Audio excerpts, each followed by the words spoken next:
Bismillahirrahmanirrahim. Assalamualaikum warahmatullahi wabarakatuh. Halo semuanya, perkenalkan nama saya Cindy Aprilia Ruhimat.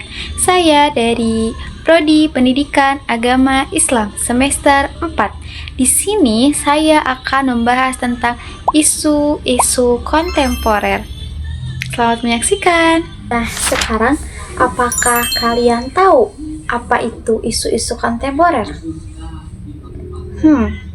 Kalau kalian belum tahu, mari kita kupas tentang apa itu isu-isu kontemporer. Yang pertama yaitu pengertian. Isu-isu kontemporer diambil dari kata isu yang artinya persoalan-persoalan atau permasalahan-permasalahan. Yang kedua yaitu kontemporer. Kontemporer adalah perkembangan pada zaman sekarang.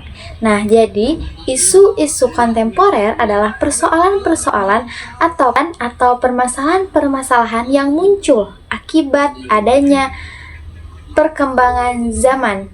Jadi, pada zaman ini banyak sekali isu-isu kontemporer yang bertentangan dengan pendidikan agama Islam. Mari kita kupas selanjutnya.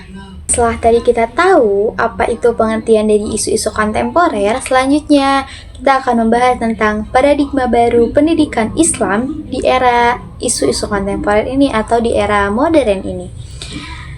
Pada era kontemporer ini, pendidikan Islam saat ini berada pada persimpangan jalan yang dimana antara mempertahankan tradisi atau sebaliknya kita memasukkan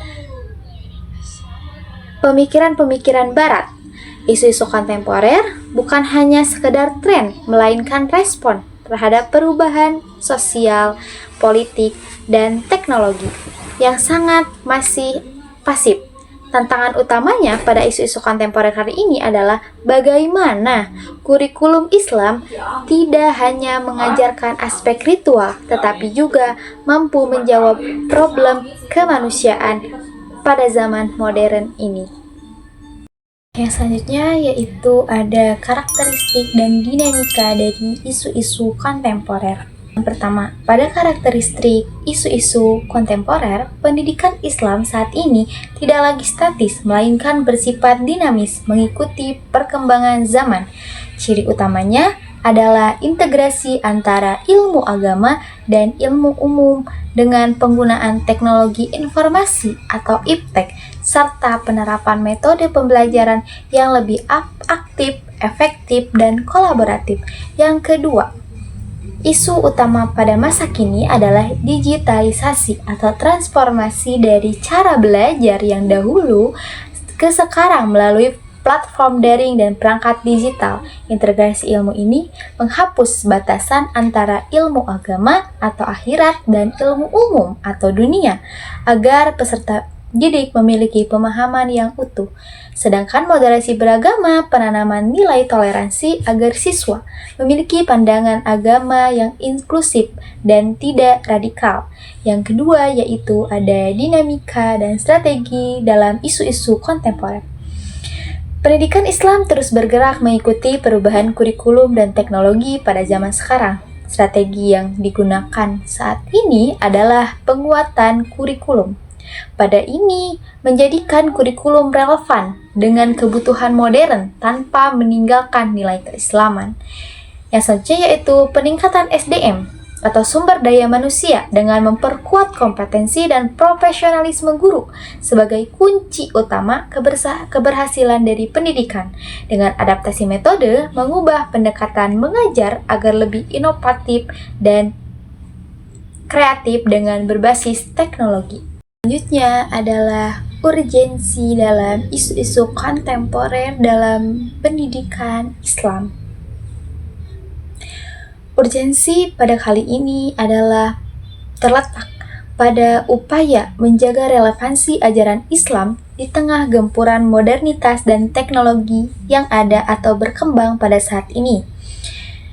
Saya akan menguraikan poin-poin utama dalam urgensi pada kali ini. Yang pertama yaitu integritas keilmuan atau dikotomi pendidikan. Selama ini terdapat pemisahan yang tajam antara ilmu agama dengan ilmu umum. Urgensi utama saat ini adalah menghapus dikotomi tersebut melalui integrasi dan interkoneksi. Tujuannya adalah agar lulusan pendidikan Islam tidak hanya paham tentang agama saja, tetapi juga mampu menjawab tantangan sains dan sosial dengan landasan etika Islam atau dengan dalil-dalil yang ada. Yang kedua yaitu moderasi beragama atau wasatiyah. Di tengah maraknya arus radikalisme dan liberalisme pada kali ini, pendidikan Islam tidak memiliki urgensi untuk menanamkan nilai moderasi. Isu ini menjadi sangat krusial untuk menjaga harmoni sosial dan menampilkan wajah Islam yang damai atau rahmatal lil alamin. Dalam konteks masyarakat pada kali ini, global yang mendunia.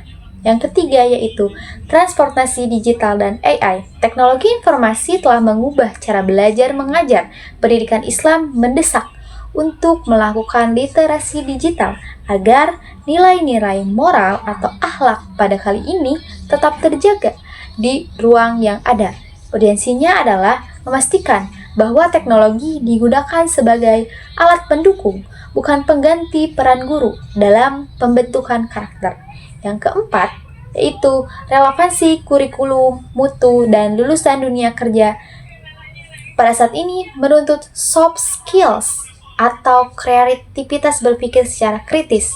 Isu kontemporer dalam kurikulum menuntut pendidikan Islam untuk tidak hanya fokus pada hafalan dan tekstual, tetapi juga pada kontekstualisasi teks atau pemahaman agar secara komparatif profesional namun tetap memiliki integritas moral yang sangat kuat. Kita sudah membahas tentang urgensi yang ada dalam isu kontemporer dalam pendidikan Islam ini pada era globalisasi dan modernisasi. Yang tentunya pada era globalisasi dan modernisasi kali ini kita tahu bahwa ilmu agama dan ilmu umum tidak dapat disatukan. Tetapi pada kenyataannya kita bisa menyatukan ilmu agama dengan ilmu umum dengan cara yang sangat luar biasa. Pada kali ini saya akan kasih satu contoh mengenai tentang perubahan zaman atau perubahan adanya modernisasi dan globalisasi pada pendidikan Islam. Pada zaman dahulu, kita belajar dengan seorang pendidik, yaitu menggunakan cara sorogan.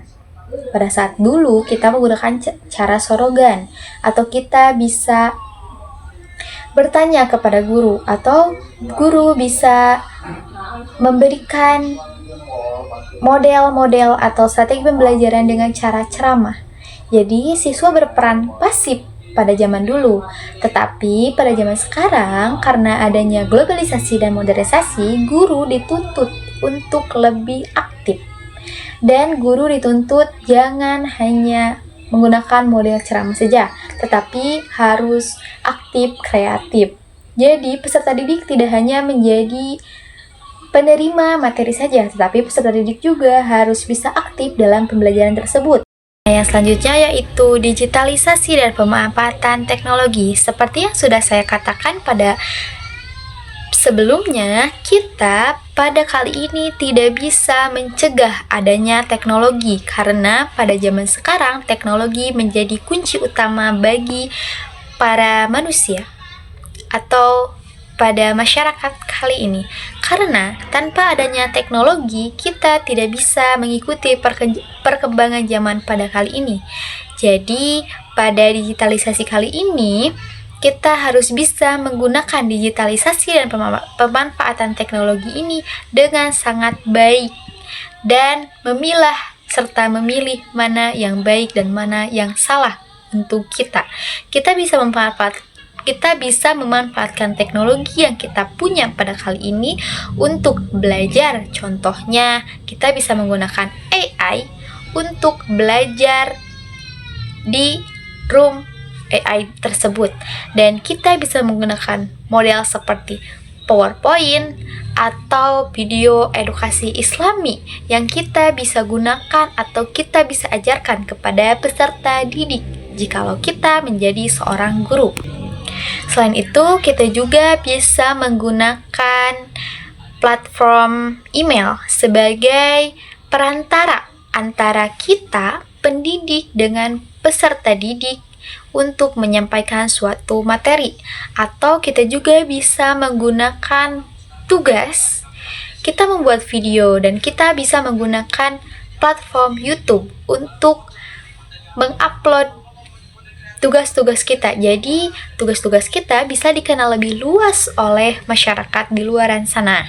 Nah, digitalisasi kali ini adalah mengubah pembelajaran dari pembelajaran yang klasikal menjadi pembelajaran yang modern.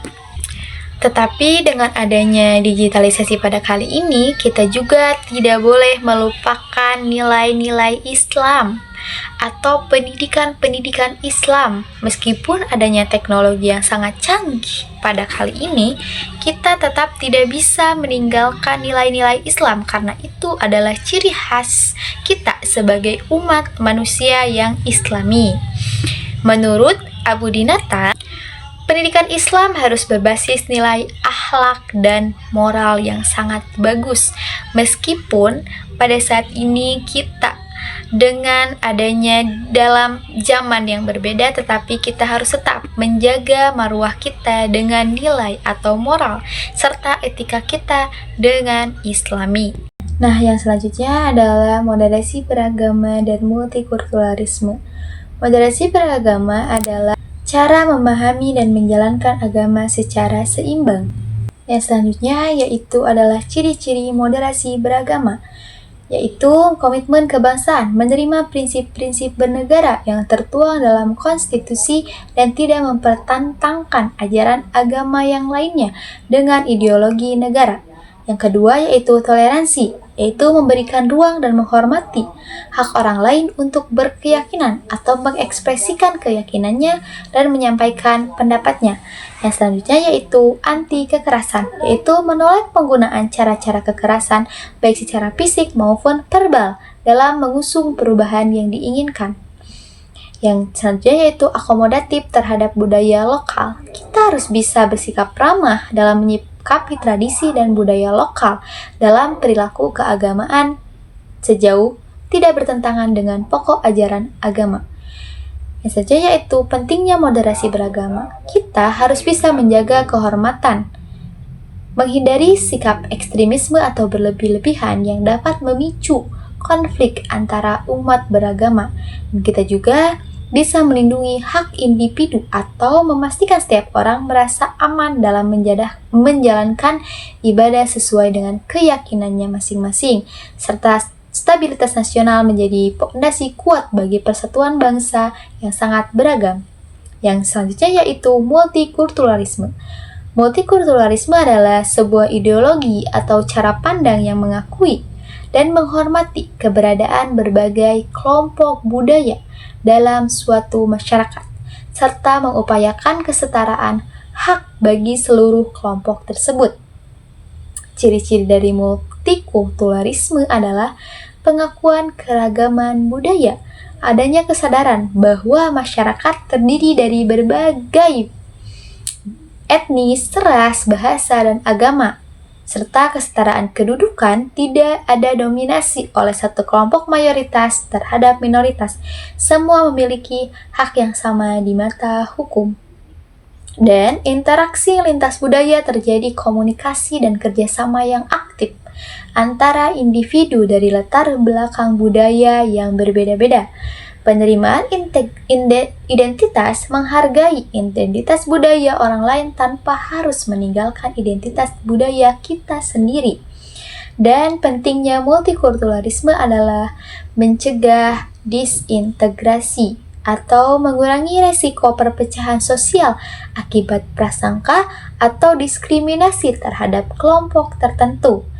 Dengan kekayaan intelektual dan sosial, keberagamaan perspektif mendorong inovasi dan kreativitas dalam pembangunan masyarakat, serta keadilan sosial menciptakan lingkungan di mana setiap warga negara merasa dihargai dan dilibatkan tanpa memandang latar belakangnya. Jadi, hubungan keduanya antara moderasi beragama dan multikulturalisme adalah dua hal yang saling menguatkan. Multikulturalisme menyediakan wadah sosial yang beragam, sementara moderasi beragama memberikan cara bersikap agar keragaman budaya tersebut atau agama tersebut tidak menjadi sumber perpecahan, melainkan menjadi kekuatan kolektif bagi kita atau antara umat, antara suku, etnis, bangsa, bahasa, agama, dan budaya. Selanjutnya ada radikalisme dan ekstremisme. Secara sederhana, radikalisme dan ekstremisme adalah dua tahap dalam spektrum pemikiran yang menyimpang dari norma sosial yang berlaku. Yang intinya, yang pertama yaitu radikalisme atau akar pemikiran. Radikalisme berasal dari kata radix yang berarti akar. Fokus utamanya adalah perubahan total, yang artinya keinginan untuk mengubah suatu sistem sosial atau politik secara drastis dan menyeluruh hingga ke akar-akarnya.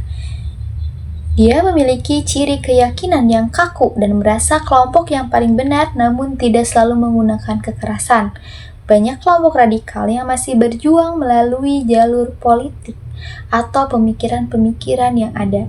Yang kedua yaitu ekstremisme atau tindakan. Ekstremisme adalah tahap lebih lanjut yang dimana individu atau kelompok telah melampaui batas kewajaran. Yang intinya keyakinan atau tindakan yang berada di luar batas norma masyarakat, hukum, dan moralitas demi mencapai tujuan ideologis. Dengan ciri yang cenderung bersifat intoleran, tidak menerima perbedaan pendapat, dan seringkali menghalalkan segala cara. Ekstremisme juga berbasis kekerasan. Ini adalah titik temu yang paling berbahaya. Dengan menggunakan metode ancaman, paksaan, atau serangan fisik bisa jadi teror sebagai satu-satunya jalan untuk memaksakan kehendaknya. Jika radikalisme adalah pemikirannya, maka ekstremisme adalah kekerasan, adalah pelaksanaan. Yang intinya, radikalisme adalah memaksakan keinginannya sendiri tanpa melihat orang lain atau fanatik yang berlebihan. Sedangkan ekstremisme adalah sikap intoleran atau tidak ada toleransi sedikit pun terhadap sesama manusia. Selanjutnya yaitu ada beberapa dalil tentang dari isu-isu kontemporer sampai terakhir tentang radikalisme atau ekstremisme. Kita simpan di sini, di sini, di sini, di sini, dan di sini. Mungkin cukupnya sekian yang dapat saya sampaikan. Yang intinya kita hidup dalam zaman yang berbeda. Kita harus bisa memilah dan memilih mana yang benar dan mana yang salah, serta kita harus bersikap moderasi beragama terhadap agama-agama yang lainnya, serta kita harus bisa toleransi dan kita tidak bisa memaksakan kehendak orang lain. Kita harus bersikap adil, ramah, dan tamah, serta kita juga harus menjunjung tinggi nilai etika atau moral dari Islam. Meskipun kita perubahan zaman, tetapi nilai-nilai Islam harus tertanam dalam diri kita sendiri. Jangan adanya arogan atau intoleransi terhadap umat sesama manusia. Segitu yang dapat saya sampaikan. Mohon maaf bila ada kesalahan. Wassalamualaikum warahmatullahi wabarakatuh.